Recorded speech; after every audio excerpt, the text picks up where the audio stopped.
Hello everyone, welcome to PCMB diaries. So आज हम हमारा चैप्टर कंटिन्यू करते हैं। आज हम करेंगे example number 8 which is show that 1.272727 और ये कंटिन्यू हो रहा है आगे। इक्वल टू 1.27 का bar can be expressed in the form of p by q where p and q are integers and q not equal to 0। So हमने example number 7 किया था, ये उसी की तरह होगा। तो हम स्टार्टिंग में क्या लिखेंगे, गिवन। हमें गिवन क्या है, 1.272727 एंड ये कंटिन्यू हो रहा है विच इज़ इक्वल टू 1.27 का बार। ओके, अब हम क्या करेंगे, जैसे हमने पीछे किया था, let x equal to this 1.272727 and so on. इसको हम इक्वेशन नंबर 1 लेट करेंगे। अब हम क्या करेंगे, इक्वेशन नंबर 1 को मल्टीप्लाई करेंगे 100 से, क्योंकि मैंने पीछे की वीडियो में बताया था कि जब एक डिजिट के ऊपर बार होता है तो हम 10 से करते हैं, और यहाँ पे 2 डिजिट के ऊपर बार है तो हम 100 से मल्टीप्लाई करेंगे। So multiply equation number 1 by 100 both sides. Okay, तो चलिए अब इसको हम लिखते हैं, विच इज़, इसको मल्टीप्लाई करेंगे, x को मल्टीप्लाई करेंगे तो 100x। अब इसको मल्टीप्लाई करेंगे तो हम 10 से मल्टीप्लाई कर रहे थे तब तो डेसिमल 1 पॉइंट आगे जा रहा था। अब हम 100 से कर रहे हैं, यानी 2 ज़ीरोज़, तो 2 पॉइंट आगे चला जाएगा डेसिमल। ओके, तो ये यहाँ पर है तो ये इधर आ जाएगा। तो मैं इसको लिख रही हूँ 127.2727 एंड सो ऑन। इसको हम इक्वेशन नंबर 2 मानेंगे। अब हम क्या करेंगे, इक्वेशन 1 को इक्वेशन 2 में से सब्ट्रैक्ट करेंगे। सो हम लिखते हैं statement subtract equation 1 from equation 2। Equation 2 यहाँ पर है तो इक्वेशन 2 पहले आएगी, तो 100x minus x which is equal to this 127.2727, इसको हम ब्रैकेट में लिखेंगे, and minus this 1.2727 and so on, इसको भी हम ब्रैकेट में लिखेंगे। अब 100x में से x माइनस करेंगे तब तो पता है 99x आएगा, बट इसमें से माइनस करने में थोड़ी कन्फ्यूज़न होती है, तो हम रफली एक बार करके देख लेंगे ताकि गलत ना हो। तो मैं इसको ऐसे लिख रही हूँ, इसको आपको फेयर कॉपी में नहीं लिखना है, सिर्फ रफली एक्सप्लेनेशन ही है ये सिर्फ। आप देखिए यहाँ पे डेसिमल है तो 1 इधर नहीं आएगा, 1 7 के नीचे आएगा। ओके, 1.2727 एंड 27 सो ऑन, ये हमें माइनस करना है। तो अब 2 में से 2 गया तो 0 0 0 एंड 0 0, 7 में से 1 गया 6 2 1, हमारे पास क्या बचा 126, इसको मैं इधर लिख दूँगी। Then x equal to 126 by 99 and यही क्या है, हमारी p बाई क्यू फॉर्म है where q not equal to 0। I hope आपको ये क्वेश्चन समझ में आ गया होगा। तो चलिए नेक्स्ट एग्जाम्पल की ओर। नेक्स्ट एग्जाम्पल नंबर 9 है, show that 0.353535 which is so on which is equal to 0.35 का बार। यहाँ पे सिर्फ 35 के ऊपर ही बार है, 2 के ऊपर बार नहीं है, तो ये रिमेंबर रखना है हमें। Can be expressed as in the form of p by q where p and q are integers and q not equal to 0। तो इसको भी एज इट इज़ ऊपर किया था वैसे ही करना है, बस यहाँ पे क्या है 35 के ऊपर बार है तो हम इसको लेके चलेंगे। तो चलिए लेट, पहले हमें क्या लिखना होता है, गिवन। गिवन क्या है, गिवन है 0.2353535 and so on which is equal to 0.35 का बार। ओके, अब हमें लेट करना है, हम इसको x के इक्वल लेट करेंगे, तो let x equal to 0.23535 and 35 and so on, इसको हमने माना इक्वेशन फर्स्ट।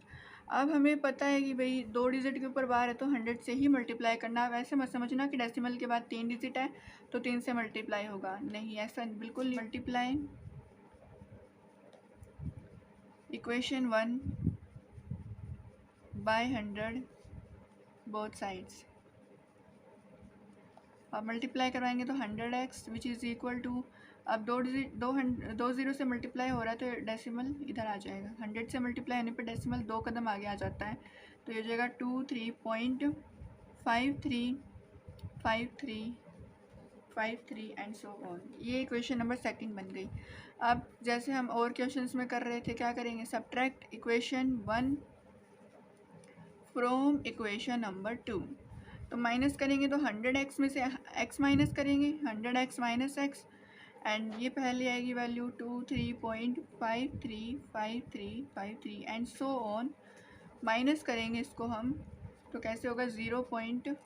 इक्वेशन फर्स्ट वाली वैल्यू आएगी अब 0.235353 एंड सो ऑन। इसको इन दोनों वैल्यूज़ को हमें ब्रैकेट में लिखना है, वरना ये जो सो ऑन वाला हम लगाते हैं डॉट्स तो ये मिक्सअप हो जाएंगी, तो इसलिए ब्रैकेट तो ज़रूर ही लगाने हैं।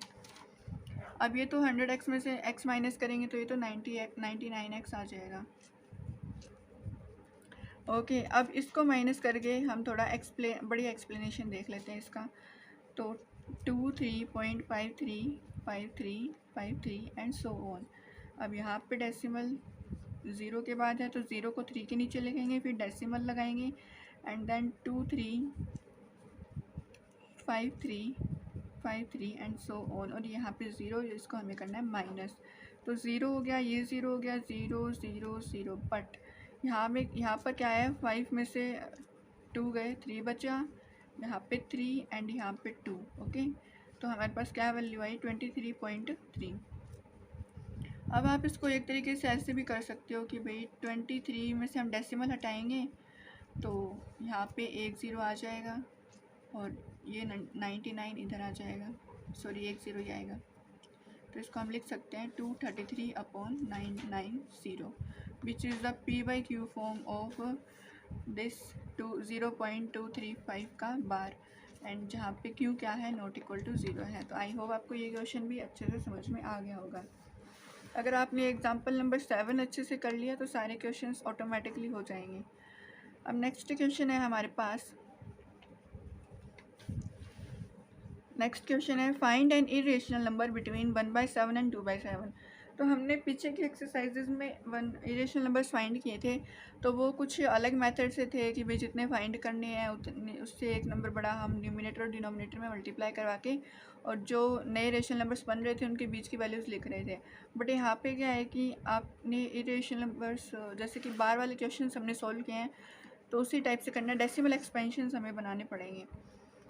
डेसिमल एक्सपेंशन हमने example number I think 5th में किया था, तो वैसे ही करेंगे। 1/7 को हम डिवाइड करेंगे तो न्यूमिनेटर जो होता है वो डिविडेंड के अंदर आता है और डिविज़र जो होता है वो डिनोमिनेटर जो होता है वो डिविज़र के अंदर आता है। तो इसको मल्टीप्लाई करेंगे तो 1 जो है वो 7 से छोटा है तो डिवीज़न पॉसिबल नहीं हो रहा है, तो हम क्या लेंगे, डेसिमल लेंगे। डेसिमल से हमें 0 मिल गया तो 7 1 जा पे गया, 3 4 जा पे गया, फिर 2 0 एंड 14 2 जा पे गया, फिर हमारे पास 6 बचा, फिर 56, फिर ये 8 जा पे गया, फिर 4 बचा, फिर 0, फिर 35, फिर ये 5 जा पे गया एंड 5 0 49 और ये 1 वापस रिपीट हो गया, यानी ये वैल्यूज़ दोबारा आएंगी। ओके, यहाँ पे 7 लिखेंगे हम। तो हमारे पास 1/7 का डेसिमल एक्सपेंशन क्या आया, 0.142857 का बार, यानी यही वैल्यूज़ आगे भी रिपीट हो रही हैं। अब हम फाइंड करेंगे डेसिमल एक्सपेंशन 2/7 के लिए। तो 2/7 के लिए आप जब करोगे तो आपको सिंपली वैसे ही डिवाइड ही करना है, ज़्यादा कुछ नहीं करना। 2 को हम लिखेंगे डिविडेंड के अंदर एंड 7 को लिखेंगे डिविज़र की फॉर्म में। तो 2 7 से छोटा है तो हमें डेसिमल लेना पड़ेगा।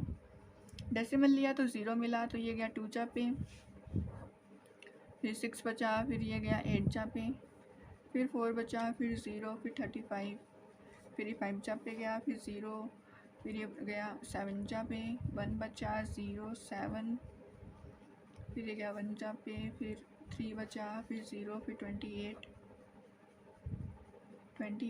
ये गया 4 जा पे, फिर 2 0 14। ये दोबारा रिपीट हो रहा है। अब यहाँ पे आप देख लीजिए, रिमाइंडर वापस 2 आ गया, मतलब ये अब सारा सीक्वेंस यहाँ पे क्या होगा, रिपीट होगा। तो इसको मैं क्या लिखूँगी, 2/7 का एक्सपेंशन आया है 0.285714 का बार, यानी ये सारी वैल्यूज़ अब दोबारा रिपीट होंगी। तो हमारे पास 1/7 का एक्सपेंशन आ गया, डेसिमल एक्सपेंशन, और 2/7 के लिए आ गया। अब हम इरेशनल नंबर इजीली फाइंड कर सकते हैं, ज़्यादा मुश्किल नहीं होगा। इरेशनल नंबर्स कौन से होते हैं कि आपको पता हो तो, non terminating, non repeating. Irrational numbers होते हैं नॉन टर्मिनेटिंग रिपीटिंग। हमारे पास जो वैल्यूज़ हैं वो क्या है, टर्मिनेटिंग, नॉन टर्मिनेटिंग और रिपीटिंग है। तो हमें इन दोनों के बीच में एक ऐसा डेसिमल बनाना है, इसके बीच में इनफाइनाइट बन सकते हैं, आप कुछ भी बना सकते हो, बट जो वैल्यूज़ है वो इससे ज़्यादा नहीं होनी चाहिए, इससे कम नहीं होनी चाहिए और इससे बड़ी नहीं होनी चाहिए। तो आप क्या लिखोगे, एक ईजी सा मेथड है, एनसीईआरटी में भी यही आंसर गिवन है, तो मैं यही आपको प्रेफर करती हूँ बिकॉज ये ईजीली इसका आंसर पता चल जाता है। तो इसका था हमारा 0.12857 एंड 2/7 का था 0.285714। एनसीईआरटी में इसका आंसर गिवन है कुछ इस तरह से, डेसिमल लगाया उन्होंने 0.150 then 1500 then 15000 and so on. तो आप ऐसा ही नंबर ले लीजिए, मैंने जैसे हमने 14 से बड़ा ले लिया 15 और उसको कुछ ऐसा सीक्वेंस दे दिया कि उसमें नॉन टर्मिनेटिंग नॉन रीअकरिंग वाली फॉर्म बननी चाहिए, non terminating and non recurring या फिर रिपीटिंग भी आप लिख सकते हैं। तो इसमें आप देख सकते हैं कि कोई भी सीक्वेंस रिपीट नहीं हो रहा है और ये आंसर जो है वो टर्मिनेट भी नहीं हो रहा है, ये चलता ही जा रहा है। ओके, तो ये हमारे पास एक ही रेशनल पूछा है क्वेश्चन में, तो हम एक ही बताएंगे। तो this is the answer and ये सो ऑन वाले डॉट्स आप लगाना मत भूलिएगा। तो मिलते हैं नेक्स्ट वीडियो में, थैंक यू।